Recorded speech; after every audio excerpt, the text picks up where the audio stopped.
Charles Fica au micro. Vous aurez reconnu François Couperin. Un peu de clavecin ne saurait faire de mal dans le tumulte du monde. Couperin était justement une des admirations de celui qui nous occupera aujourd'hui, à savoir Louis-Ferdinand Céline, qui depuis plus d'1 an se retrouve à nouveau au centre de l'actualité littéraire.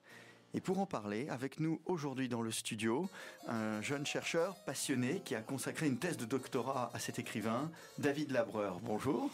Bonjour Charles. Alors cher David, vous étiez venu à ce micro l'année dernière nous parler d'un autre écrivain que vous connaissez bien, Auguste Comte. Auguste Comte dont vous dirigez la maison à Paris, dans le 6e arrondissement, rue Monsieur-le-Prince, et sur lequel vous aviez publié un essai de promenade et d'évocation l'année dernière, Le Paris d'Auguste Comte aux éditions Alexandrine. Et cette fois, vous nous revenez en librairie pour ce livre, Céline, le médecin écrivain, aux éditions Bartilla, et vous nous expliquerez dans un instant la genèse de cet ouvrage qui arrive à point nommé, puisqu'en ce moment même paraissent de nombreux inédits de l'écrivain.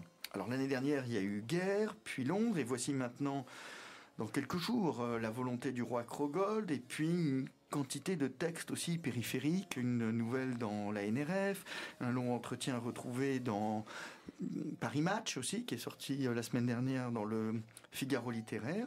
Alors, vous qui êtes un connaisseur de Céline, de l'intérieur, aussi bien de sa vie que de son œuvre, pouvez-vous nous dire un petit peu où nous en sommes aujourd'hui avec lui, alors que des pans entiers de ses écrits apparaissent?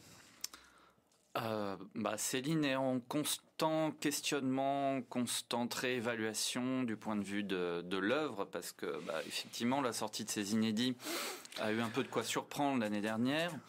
Vous avez été surpris vous-même? Oui, un petit peu, que ça sorte maintenant. Alors c'est vrai qu'il y avait toute cette mythologie autour des inédits restés cachés, et donc c'est vrai que quand on découvre ça, même en tant que célinien, ces manuscrits disparus, oui, on est forcément surpris, anxieux, hâtif de voir la teneur de l'œuvre. Et alors c'est vrai que Céline a toujours eu ce don de nous surprendre d'une certaine manière, et c'est vrai que à travers ces rééditions, ces choses-là, ça, je trouve, ça l'a remis un peu d'actualité, mais Vous voulez dire que ça ne modifie pas forcément? Ça modifie pas forcément, moi en tout cas, la perception que j'en ai, de ce que j'en ai lu, en tout cas de ce que j'ai lu des inédits. On trouve des petites choses, mais le fond de ce qu'est Céline ne change pas, ne bouge pas. Oui. Mais c'est quand même très bien toujours d'avoir du nouveau matériel. On réévalue l'œuvre quand même en tant que chercheur.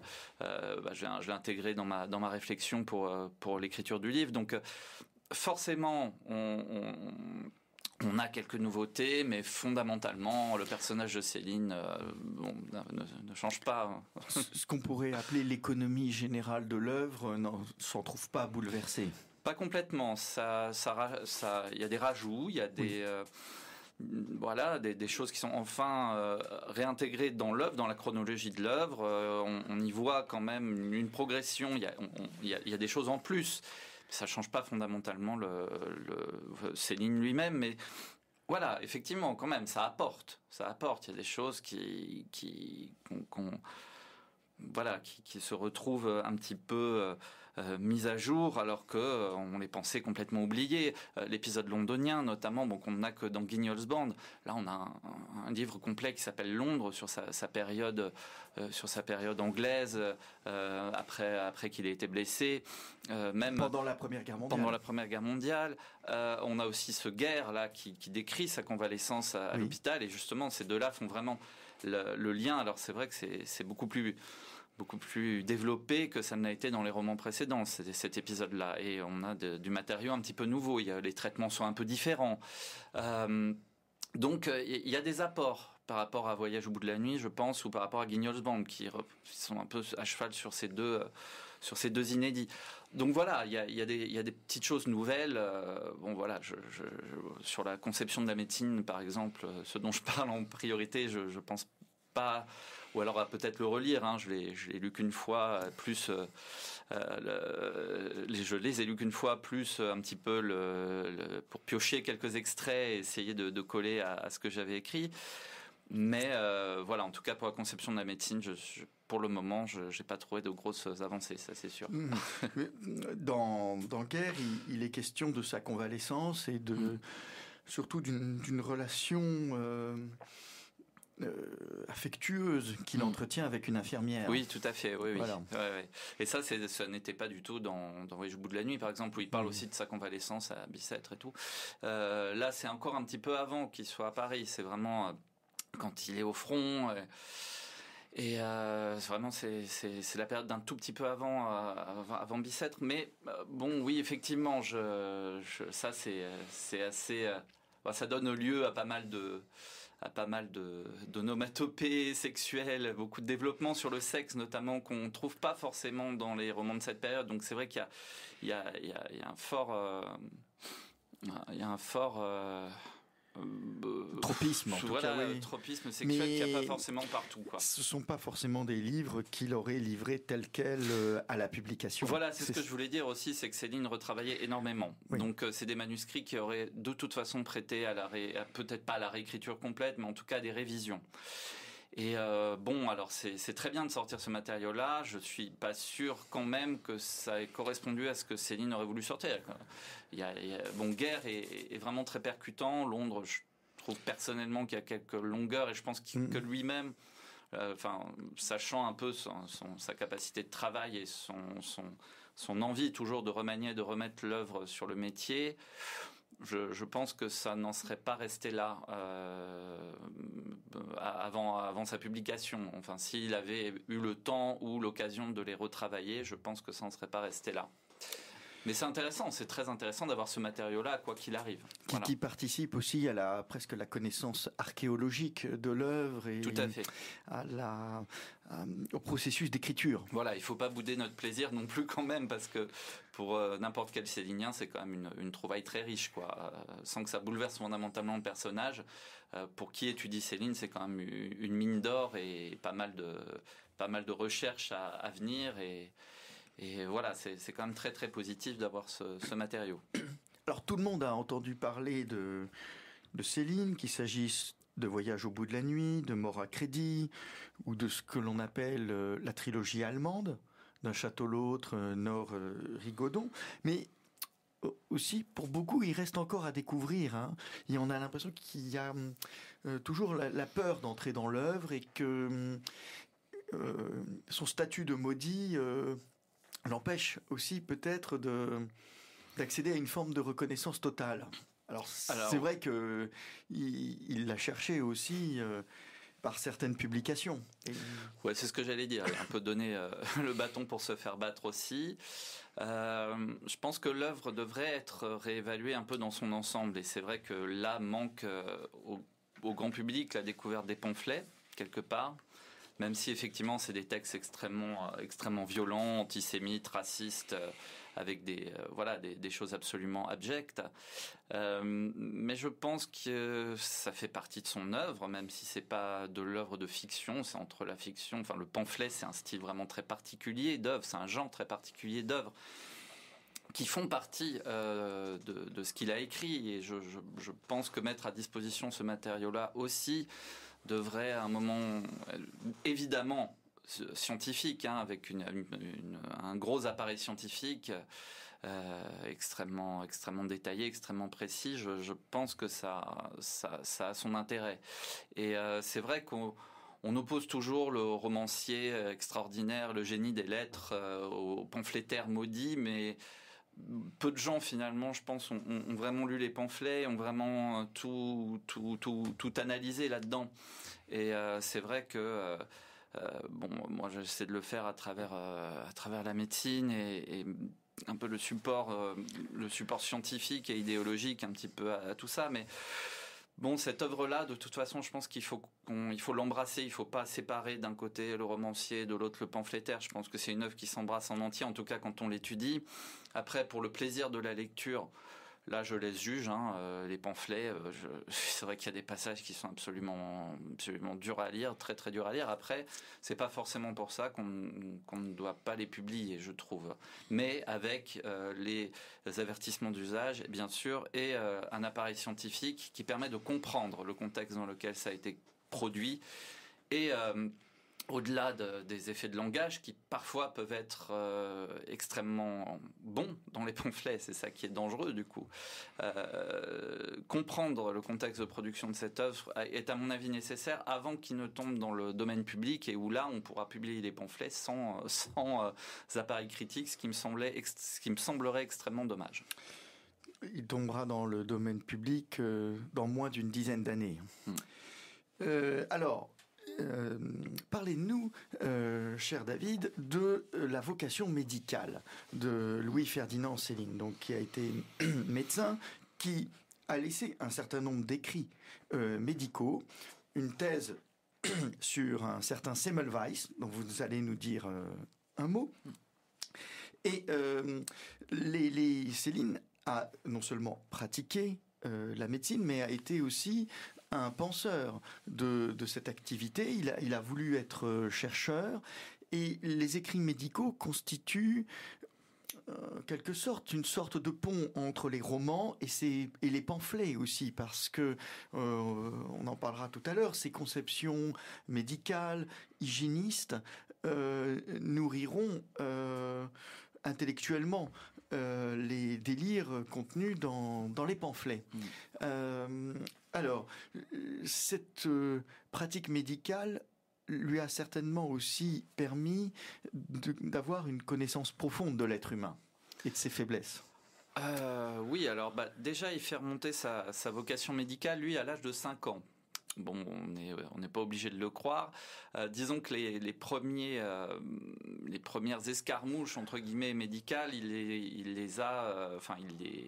les vit peu. Bon, déjà, il entre dans la médecine comme patient en 1914, mais les premiers gestes médicaux, c'est en Afrique et c'est en Angleterre, a priori, dans sa jeunesse toujours. Et c'est vrai que apparemment, c'est plutôt là vraiment que il a été confronté à la nécessité de soigner. En Afrique notamment, il faisait venir des médicaments. Alors, il était surveillant de plantation au Cameroun. Et donc, il a dû soigner des gens sur place, que ce soit les exploités de la colonie ou même des colons. Enfin voilà, sur place, il a été confronté à cette nécessité-là. Alors, je pense qu'effectivement, c'était un grand lecteur également de revues de vulgarisation scientifique. Donc, la science, il l'a abordée très très tôt par ses revues, par une approche très, de vulgarisation scientifique. C'était peut-être pas un scientifique émérite, c'est pas un polytechnicien, mais il avait une appétence pour la science dans tous ses aspects. Donc déjà cette vocation, elle est effectivement assez ancienne, elle date de sa jeunesse. Ensuite, il a effectivement entamé des études de médecine après guerre, 1919. Il a eu d'ailleurs un passe-droit en tant qu'ancien combattant pour réaliser ses études de médecine. Donc c'était déjà une arrivée un petit peu pas commune en tout cas dans les études médicales. Il a passé ses examens relativement bien, sans être un élève, sans être un étudiant ultra brillant. Je crois qu'il s'intéressait beaucoup à certaines matières et à certaines choses. Il était convaincu de pouvoir bien faire, en tout cas, ça c'est sûr. Il a fait pas mal de stages. Alors, effectivement, il a une petite carrière de chercheur, mais c'est pas ce qui l'a beaucoup occupé finalement. Il a été chercheur en biologie marine, notamment. Il a fait des stages à l'Institut Pasteur. Bon, apparemment, les gens sur place n'ont pas regretté qu'il ait plutôt embrassé une vocation littéraire qu'une vocation de chercheur, en tout cas après coup. Parce que il essaye de créer des médicaments. Aussi. Oui. Il y a quand même une volonté peut-être de bricoler. Alors ça vient justement de cet esprit de vulgarisation scientifique qu'il a très tôt, et je pense qu'il veut toucher un petit peu à tout. Et donc, effectivement, il y avait dans la fabrique de médicaments, notamment un médicament qui a été mis sur le commerce jusque dans les années 70, s'appelait la Bastovine, qui était un médicament contre les règles douloureuses. Voilà. Et il a aussi fait des campagnes publicitaires pour des médicaments. Alors, il y a son activité de chercheur en biologie dont j'ai parlé. Et alors, il va évidemment aussi avoir une carrière médicale un petit peu plus classique.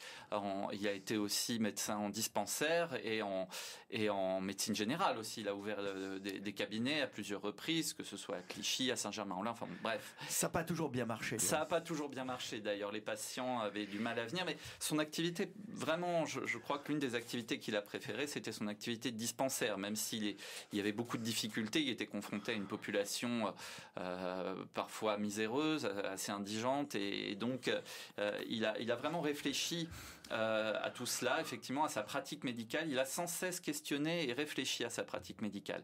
Et auparavant, on va dire, il a d'abord fini son doctorat en 1924 avec cette thèse justement sur Ignaz Philipp Semmelweis qu'il a découvert grâce à l'un de ses professeurs à Rennes, à l'université de médecine de Rennes, probablement aussi par d'autres biais, sûrement par la vulgarisation scientifique également. Donc en tout cas, ce personnage l'a intrigué, on lui a raconté cette histoire et lui a raconté aussi une histoire. La thèse de Céline, c'est une thèse scientifique, certes, mais qui laisse la part très large quand même à un style déjà extrêmement littéraire. Et on ne peut pas dire qu'il soit à côté de son sujet du point de vue de la biblio. Les bouquins qu'il cite en bibliographie, peut-être qu'il ne les a pas tous lus en détail, mais en tout cas, c'est une bibliographie assez solide sur le personnage. C'est un personnage qui l'a fasciné par son destin, parce que Semmelweis était un médecin né en Hongrie, un médecin hongrois qui s'est tourné vers l'obstétrique. On peut peut-être juste rappeler sa date de naissance, 18 juillet 1818. 1818, voilà. Et il était destiné au droit, puis ensuite il s'est orienté vers la médecine et plus particulièrement vers l'obstétrique. Il a eu Joseph Skoda, qui était l'un des grands diagnostiqueurs de l'école de médecine de Vienne, comme professeur et comme mentor quelque part. Après, donc, il a été envoyé dans les cliniques de la maternité de grand hôpital de Vienne. Et voilà, il a constaté qu'il y avait beaucoup de mortalité. Il a imposé le lavage des mains aux étudiants qui, selon lui, transportaient les miasmes, ce qui était à l'époque des miasmes. On ne parlait pas encore de microbes à ces époques-là. Et donc, il a imposé le lavage des mains pour que les étudiants ne transportent pas trop de miasmes. Effectivement, la mortalité a baissé. On n'a pas reconnu cette pratique comme étant véritablement indispensable au sein de l'hôpital de Vienne, donc il en a conçu pas mal de rancœur. Il a été viré de l'hôpital de Vienne malgré le soutien de Skoda. Donc voilà, c'est un destin de médecins persécutés, alors qu'il avait raison, alors qu'il avait cette intuition quand même que la désinfection des mains et des instruments médicaux allait pouvoir éviter la mort de centaines d'accouchés, parce que c'était là pour la fièvre puerpérale. Ces femmes mouraient de la fièvre puerpérale, qui était la fièvre des accouchés, et donc souffraient énormément et en mouraient beaucoup. Et donc Céline, Destouches à l'époque, Louis-Ferdinand Destouches, c'est son nom, c'est beaucoup... a beaucoup travaillé ce personnage, et il dit qu'il passe sa vie en gros à réécrire l'histoire de Semmelweis. Donc ce qui n'est pas anodin. S'il le dit beaucoup plus tard, c'est que c'est pas anodin. Il va même rééditer sa thèse comme un texte littéraire en 1936 à la suite de Mea Culpa. Voilà. Donc ce texte-là, ce travail de thèse a été extrêmement important et fondateur pour lui, pour sa carrière de médecin et pour sa carrière d'écrivain. Et c'est vrai que c'est un hygiéniste, Semmelweis, et la première carrière de Céline va être une carrière de médecin hygiéniste pour la Société des Nations. On peut peut-être rappeler à propos de Semmelweis qu'il s'est retrouvé dans l'actualité il y a 3 ans, au moment du confinement, puisqu'il était recommandé à toute la population de se laver les mains, beaucoup afin de ne pas transmettre le virus, et le nom de Semmelweis est réapparu dans la presse, indépendamment même l'allusion célinienne. Tout à fait, oui. Ce qui était assez amusant pour moi de le voir, c'était après le confinement, effectivement, où lui qui recommandait le lavage des mains pour la désinfection, s'est retrouvé comme étant l'un des précurseurs des mesures anti-Covid, et un peu à juste titre d'ailleurs. Et c'est vrai que Semmelweis, ce qui est intéressant, c'est que c'est un des personnages qui a été longuement oublié de l'histoire de la médecine. Il a été au profit de Pasteur, évidemment, qui a eu ce sens politique et cette manière de se faire entendre beaucoup plus bien meilleur que lui. Ce Semmelweis, son problème, c'est qu'il n'arrivait pas à se faire entendre. Il était aussi très maladroit dans sa carrière médicale pour se faire entendre. Il était très impétueux et il y avait l'art et la manière aussi dans des grandes écoles de médecine ou dans des grands hôpitaux comme ceux de Vienne. Il y avait la manière aussi de se faire entendre qui comptait beaucoup. Et c'est vrai que Semmelweis n'a jamais pris de gants, si j'ose dire, avec personne.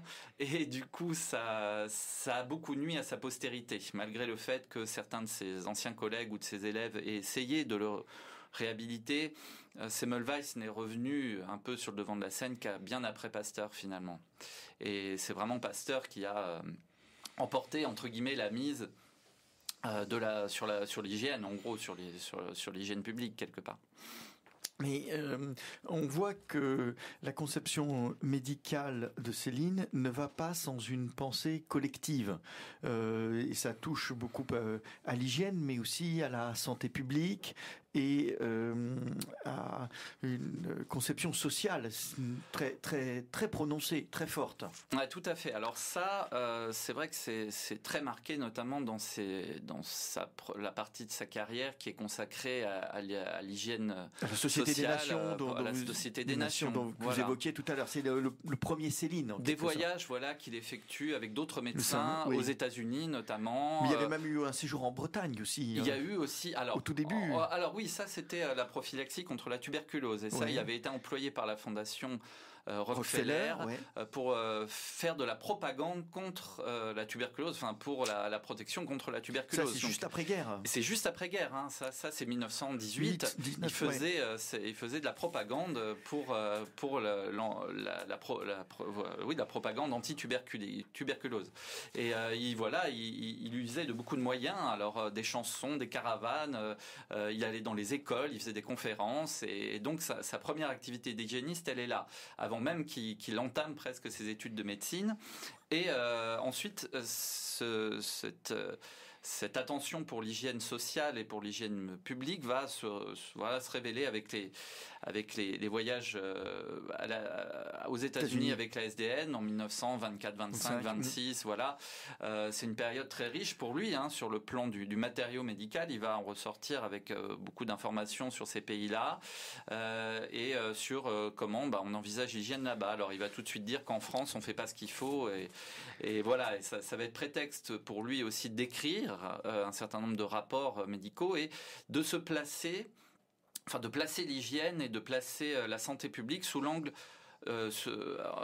du travail. Et ça c'est très important, c'est que en fait il faut voir la santé d'abord par rapport au travail, par rapport à l'usine. Il voit qu'on est dans un monde industriel et il faut penser l'hygiène et la santé publique par rapport à l'usine, par rapport au travail et à la force de travail.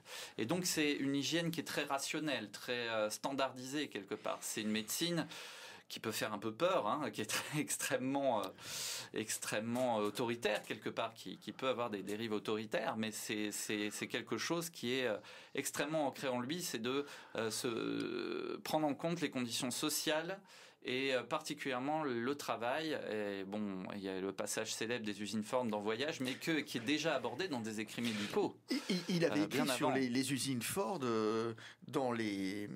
à propos du service sanitaire des usines Ford à Détroit en 1928. Oui, tout à fait. Et ça, c'est-à-dire 4 ans avant la publication de Voyage. 4 ans avant la publication de Voyage, il avait même fait un tout premier rapport sous forme de lettre, je crois, à Reichmann, qui était son supérieur à la SDN en 1925.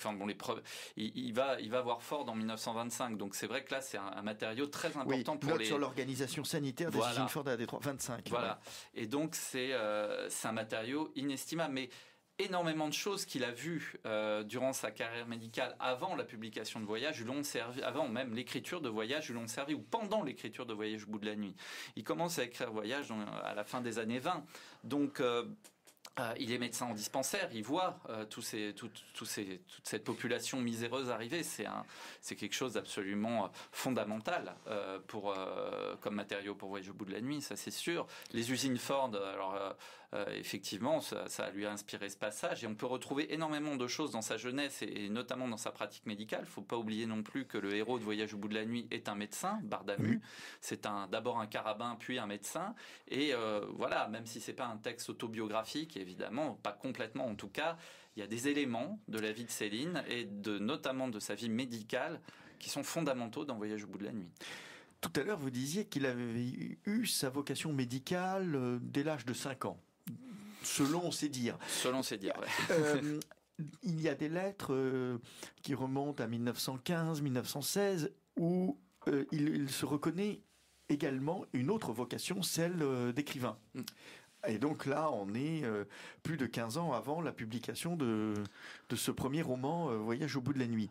Et les deux, finalement, ont coexisté chez lui, d'où le titre aussi de votre livre, le médecin écrivain. C'est cette double polarité dans laquelle l'homme Louis-Ferdinand Destouches, finalement, oscillera.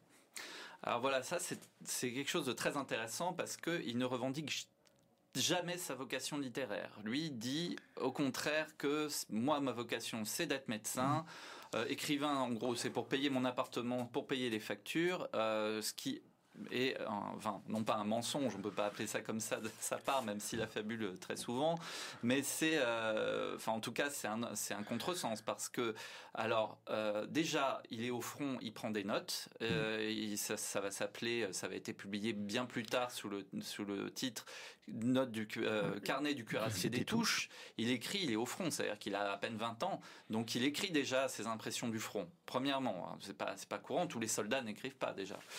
Deuxième épisode marquant, c'est cette nouvelle qu'il écrit lors de son périple africain, qui s'appelle Des vagues. Même s'il se reconnaît pas, on peut pas dire qu'il se reconnaisse une vocation littéraire à ce moment-là. En tout cas, elle existe. Ça, il a tout. Céline a tout. Enfin, Destouches, en tout cas à cette époque, a écrit. Il a tout le temps écrit. Il a très souvent écrit, même ses rapports pour Ford. Enfin, c'est quelqu'un qui écrit, qui aime écrire. Ça, c'est clair dès le début. Mais en tout cas, ce qui est très intéressant, c'est que jamais il ne revendique cette vocation littéraire. Pour lui, c'est quelque chose d'assez vulgaire, et c'est ce qu'il dit aux journalistes en 1932, lors de la parution de Voyage. Il dit, voilà, l'écriture, c'est quelque chose de vulgaire. Là, ce type assis dans son bureau, qui écrit, enfin, c'est n'importe quoi. Médecin, ça, c'est une vraie carrière, hein, quelque part. C'est un vrai métier.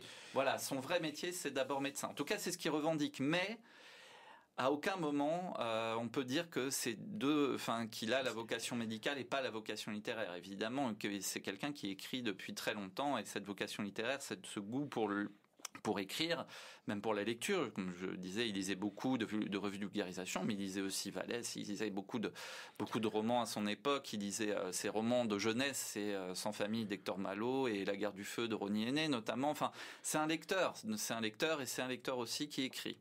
Et ça depuis très jeune. Hein. Donc c'est vrai que on peut pas privilégier l'une des vocations par rapport à l'autre, parce qu'elles ont effectivement toujours un peu coexisté.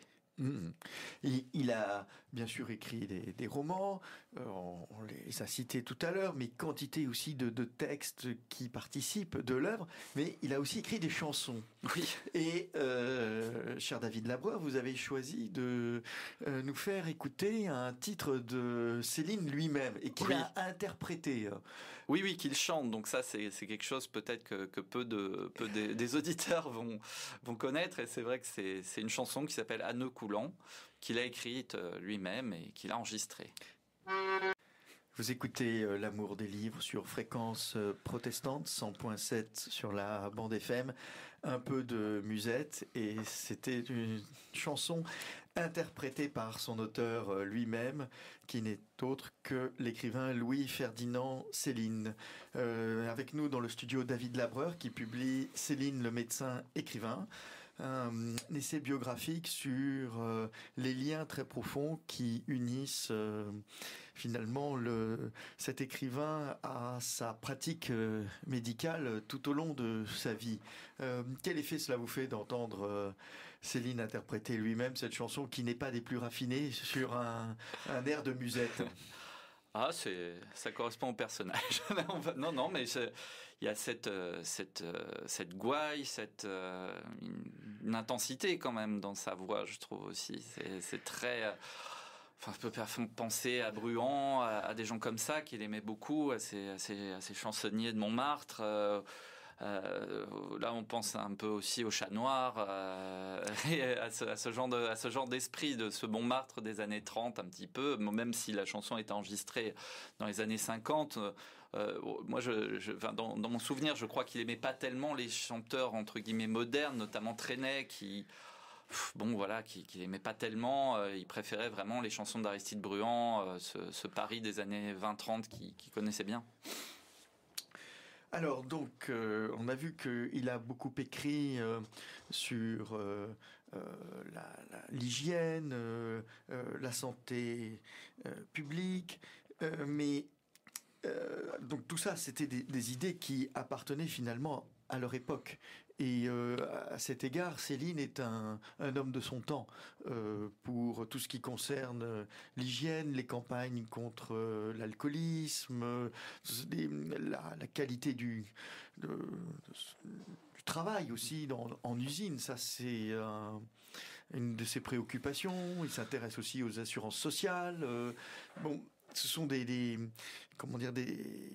grands chantiers qui sont mis en œuvre à cette époque, dans l'entre-deux-guerres, mais ces idées hygiénistes pourront aussi devenir folles à un moment donné, et il s'en servira pour alimenter finalement un discours qu'on qualifierait aujourd'hui de haine et de racisme aussi.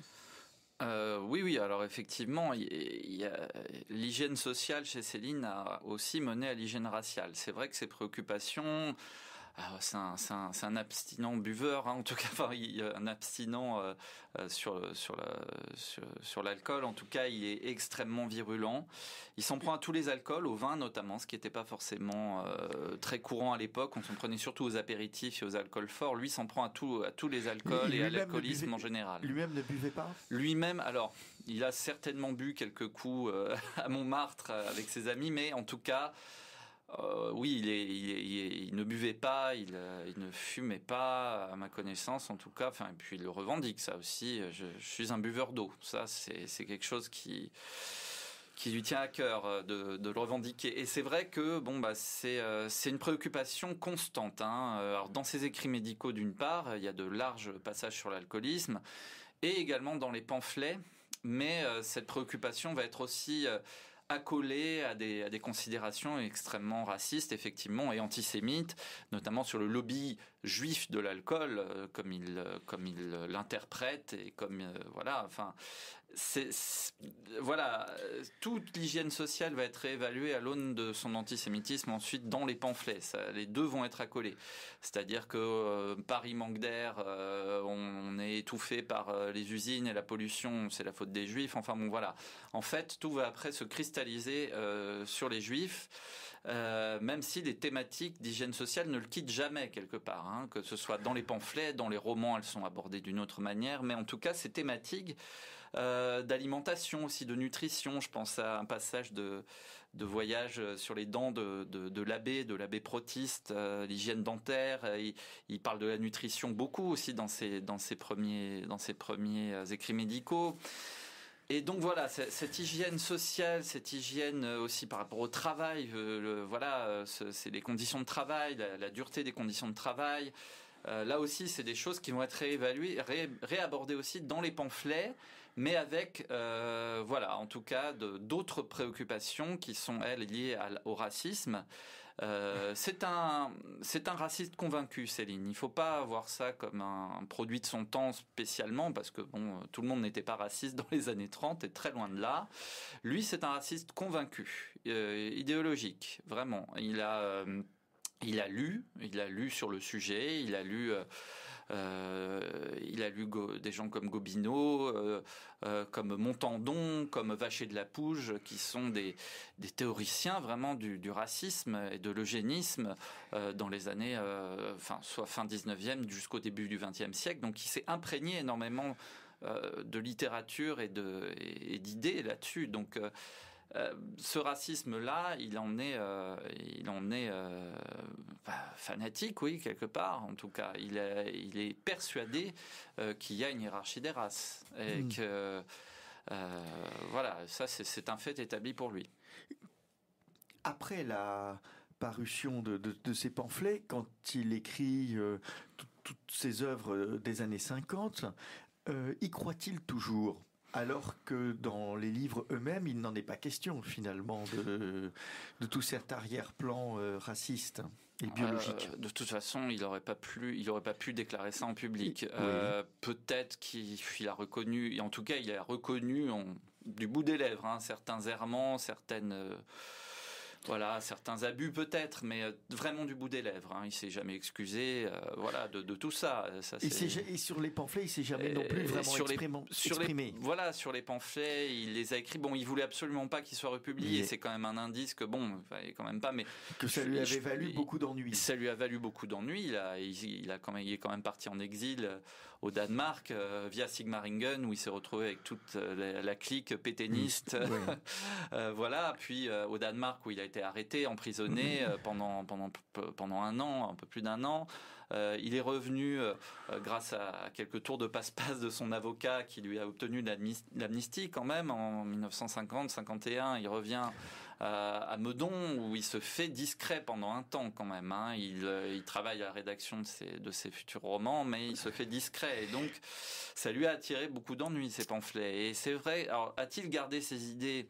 En tout cas, il n'en fait pas montre un petit peu dans sa correspondance où il y a toujours certains aspects déclinistes, mais plus du tout racistes et plus du tout outranciers comme dans les pamphlets.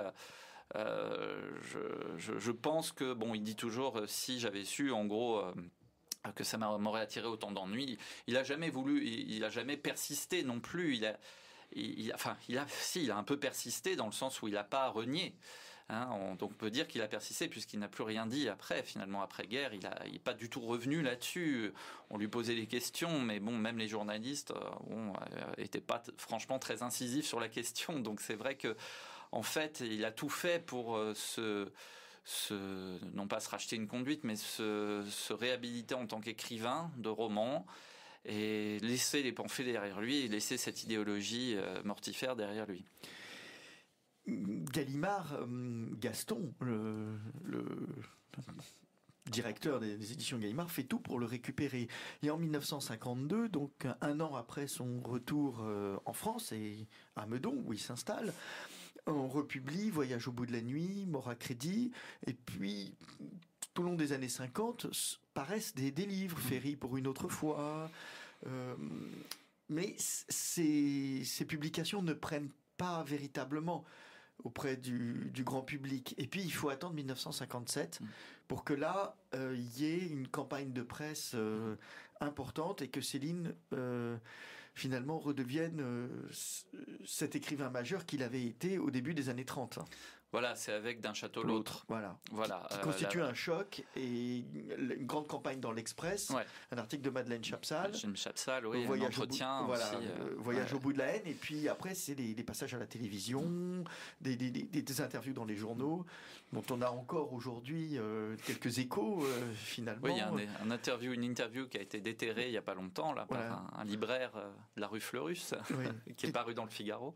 Et c'est vrai que, en fait, après 6 ans en gros d'exil interne à Meudon quelque part, parce que il s'est exilé au Danemark, mais est-ce que sa réclusion à Meudon n'était pas aussi une forme d'exil? Et il était vraiment reclus dans sa maison, il sortait très peu.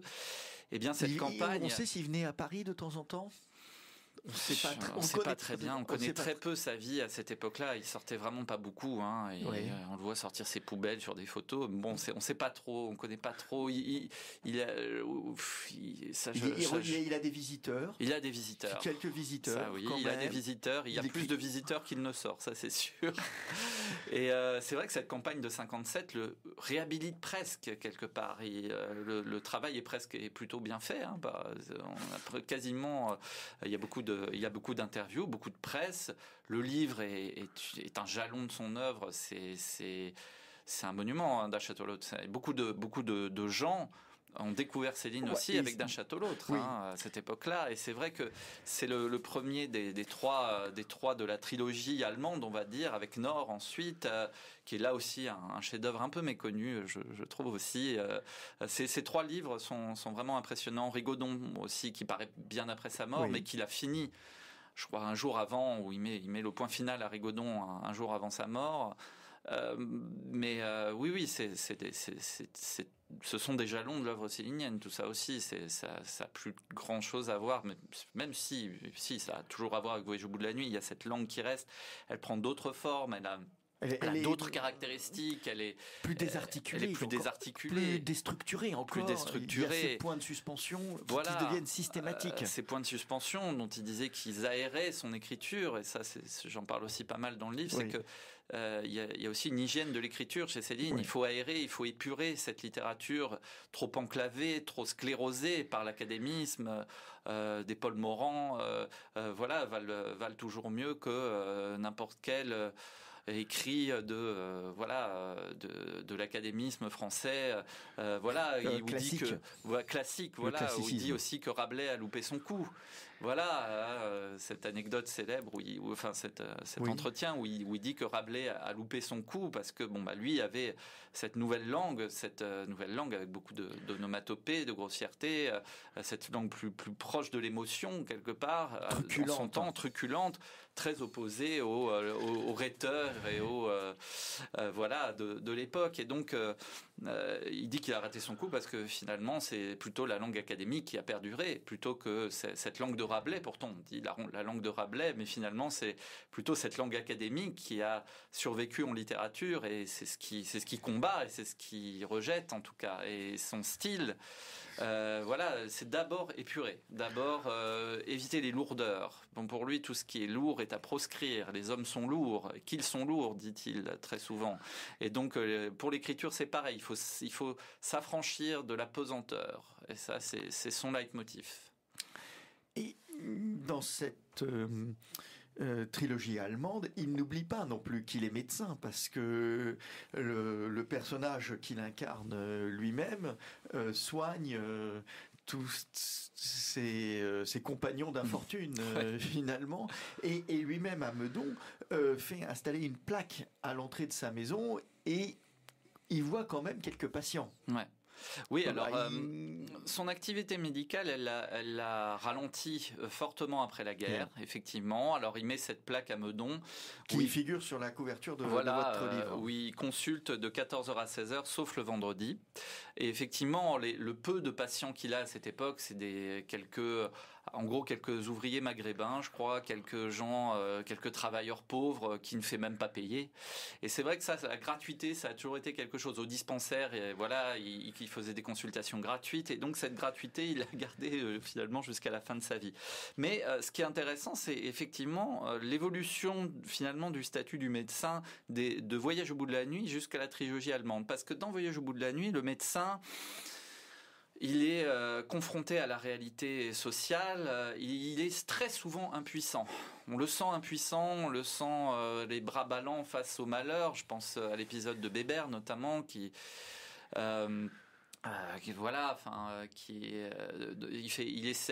Bardamu essaye d'aller voir des spécialistes qui en savent pas plus que lui, donc d'où une critique très forte de l'Institut Pasteur. Donc là, la médecine en prend pour son grade quelque part. Elle est finalement très très impuissante, assez, non pas inutile, mais très impuissante. Par contre, dans les années, quand il parle plus sur le nom d'Étouche finalement, et dans la trilogie allemande, le rôle du médecin est quelque peu réévalué. Il a cet ascendant sur les puissants qu'il soigne. Il a un rôle véritable de soignant. Il sert à quelque chose. Enfin, en tout cas, on a plus ce sentiment-là dans les romans de la fin de cette toute puissance du médecin, enfin en tout cas du rôle du médecin, plutôt que dans Voyage au bout de la nuit finalement, où le rôle du médecin finalement se réduit à voir les gens mourir et à une certaine impuissance. La vision est très noire dans Voyage au bout de la nuit, surtout à la fin du roman, il y a une nuit qui s'abat sans espoir. Oui voilà, c'est ça, c'est Voyage au bout de la nuit, on va vraiment au bout de la nuit, jusqu'au bout en tout cas. Et c'est vrai que la mort de Bébert, c'est vraiment quelque chose qui est très dur. C'est un passage très dur de voyage. Et puis la fin, avec la mort de Robinson aussi. Enfin voilà. Enfin, il y a très peu de portes de sortie. Et c'est ça qui est terrible et à la fois qui est au sommet du tragique, mais qui est dans une beauté tragique incroyable dans Voyage au bout de la nuit. C'est que malgré cette noirceur, malgré ce manque d'espoir, on a quand même un roman incroyable. Il n'y a aucun interstice de lumière. Non, presque. Très peu. Alors, il en a dans sa vie, et il y en a aussi dans ses romans. Il y a des échappatoires chez Céline. Et ces échappatoires, c'est quand l'humain s'élève, quand l'être humain s'élève, notamment par l'art. Oui. L'art, c'est très important chez Céline, et notamment la danse. Il est fervent admirateur des danseuses qu'il a fréquentées tout au long de sa vie. Des ballets. Son grand amour avant Lucette, c'était Elizabeth Craig, une danseuse américaine. À qui est dédié Voyage au bout de la nuit. À qui est la dédicataire, de Voyage au bout de la nuit. Lucette, évidemment, danseuse également. Il fréquentait énormément les danseuses, il aimait la danse et là, s'affranchir de l'apesanteur, la danse le permet. Il est très admiratif des muscles des danseuses, de leur agilité, de leur souplesse. Et voilà un moyen pour l'être humain de s'élever par la danse, par la musique, l'être humain, et il y a cet échappatoire, mais un peu comme Semmelweis. Semmelweis, pareil, c'est cette intuition géniale, ce génie médical qui l'a élevé un petit peu au-dessus des hommes. Pour lui, j'ai presque l'impression que c'est aussi comme une musique qui est parvenue à Semmelweis. Il y a pas mal de moments où il parle de danse folklorique en Hongrie, de tziganes et tout. Et il y a ce parallèle chez Semmelweis avec cette étincelle de génie. Très très marqué. Donc l'homme ou la femme peut s'élever au-dessus de la condition humaine par quelques traits, quelques traits de génie. Ça peut être par le génie médical de Semmelweis, par la danse pour les femmes. Enfin voilà, donc c'est par la peinture aussi, par la peinture, il s'intéressait énormément à la peinture. Bruegel notamment. Bruegel, grand admirateur de Bruegel, et aussi des impressionnistes, de Van Gogh. Oui. Qui, selon lui, on n'a pas rendu hommage de son vivant. Il se compare beaucoup à Van Gogh dans le fait que on l'a pas reconnu de son vivant, comme Monet. Qu'est-ce qu'on a détesté Monet? Et comme moi, on me déteste maintenant, mais on reconnaîtra mon génie plus tard. Ça, il insiste beaucoup, un peu comme Stendhal aussi, qui disait qu'il serait lu dans 50 ans. Lui aussi a été une sorte de prophète de sa propre œuvre. Voilà, quelque part, oui, complètement. C'est lui qui va finalement incarner presque un nouveau purisme. C'est lui qui va être le jalon, on va dire, littéraire. Ça, il le croit sincèrement, je pense. Mais il dit que en tout cas, de son vivant, il n'est pas du tout entendu, pas reconnu à sa juste valeur. Il dit en gros qu'il y a deux stylistes à son époque, lui et Proust. Même si il admire Proust très modérément, en tout cas, il le trouve évidemment, c'est pas du tout la même approche des choses. Le métro émotif de Céline, l'usage du langage aussi, un certain langage populaire que Proust n'a pas du tout, la longueur des phrases, alors que Céline, lui, réduit les phrases à leur minimum, parfois sans verbe, avec des 3 points, avec des points de suspension, avec les points d'exclamation. Proust est dans un temps beaucoup plus long, et c'est vrai que les deux sont les deux styles, selon lui, marquants du XXe siècle. Pourtant, il lui est arrivé de critiquer Proust, je pense notamment dans la correspondance avec Milton Indus. Oui. Il dit que parfois c'est trop long. Quand même. Oui, il le dit même très crûment, 600 pages pour dire que je vais pas aller jusque là. Oui. Du coup, là c'est trop long. C'est trop. Voilà. Oui. Et c'est vrai que même si je pense qu'il ne met pas Proust dans la même catégorie de l'académisme. Il reconnaît du talent chez Proust quand même, il lui reconnaît un style. Et c'est vrai que c'est pas du tout la même approche littéraire, mais il lui reconnaît quelque chose. Ça, c'était sa préoccupation sur le plan littéraire, trouver un style, être un styliste, et lui-même se définissait comme ça. Mais parmi les écrivains contemporains qu'il appréciait, il cite très souvent Paul Morand et Ramu. Oui, tout à fait. L'écrivain suisse. Charles Ramu, oui, qui a La peur dans la montagne. Oui, il y a quelques. Ça, il a quand même il les cite quelques admirations littéraires et quelques admirations littéraires paradoxales. Bon, il aime Shakespeare. Il aime aussi les Mémoires d'outre-tombe de Chateaubriand. On ne peut pas dire qu'il soit, même si c'est un grand styliste, Chateaubriand, mais on ne peut pas dire que ce ne soit pas quelqu'un d'assez académique finalement. Mais il aime Morand, il aime Barbus, Le Feu de Barbus, il aime Jules Vallès. Tout ça parce qu'il y a aussi un ancrage populaire dans le langage chez Vallès aussi. Voilà, il y a quelque chose là d'extrêmement populaire, très lié aussi à Paris, voilà, il y a un ancrage populaire très fort. Il aime les chroniqueurs aussi, Comines. Oui, c'est vrai. Peut-être une dernière question, David Labreur, vous qui avez donc tant travaillé sur Céline et qui continuez à le lire et à vous pencher sur son œuvre avec toutes les réserves et aussi l'admiration parfois aussi que l'on peut éprouver à l'égard de ses écrits. Finalement, que vous a-t-il apporté Louis-Ferdinand Céline ? Les meilleurs moments de lecture de ma vie, je pense. Oui. Vraiment, c'est un écrivain que j'ai découvert, j'avais 14 ans, j'ai découvert Voyage au bout de la nuit dans la bibliothèque de mon grand-père. Et ça, c'est marquant à jamais. Enfin, je pense que quand on entre dans l'œuvre de Céline, on peut en sortir très vite, mais on peut aussi y rester toute sa vie. Moi, en tout cas, j'y reste. Là, je vais pouvoir le relire avec plaisir, parce que c'est vrai que pour le livre, on relit de manière un peu différente. Et c'est vrai que le plaisir de lire Céline, dans la plupart des romans... moi, j'ai une petite préférence pour Mort à crédit, mais bon, voilà, c'est vrai que Voyage au bout de la nuit m'a tellement marqué qu'il est vraiment à part. Mais j'ai appris à aimer au fil du temps aussi tout le reste, la trilogie allemande, le Féerie pour une autre fois, qui est un chef-d'œuvre. Semmelweis aussi à la relecture, et certains passages des pamphlets, je m'en cache pas, qui sont extrêmement lyriques. Il y a des passages qui sont très très inspirés, d'autres absolument abjects. Mais bon, je pense qu'on fait avec cet écrivain toute sa vie, si on se laisse prendre par lui en tout cas. Moi, je sais que ce qui m'a apporté, c'est cette émotion, effectivement, ce métro émotif dont il parle et que j'ai découvert beaucoup plus tard. Mais dès que je l'ai lu, on se prend quelque chose dans la figure. Et ça, c'est se prendre cette moelle, voilà, ça, c'est quelque chose que j'ai pas retrouvé véritablement ailleurs, en tout cas, voilà, personnellement. Ça, c'est toute une affaire de goût et de subjectivité. Mais moi, c'est vrai que j'ai jamais retrouvé ni cette émotion, ni cette puissance d'évocation, j'ai retrouvé ça nulle part en tout cas. Et c'est vrai que bon voilà, je relis toujours Céline. Je vais relire là avec encore plus de plaisir après la publication du livre. Ça va me permettre de le relire plus sereinement et avec plus de détente, on va dire. Voilà. Eh bien, cher David Labreur, un grand merci. Donc, je rappelle le titre de votre livre, Céline, le médecin écrivain. C'est sorti donc aux éditions Barthia. Et je signale également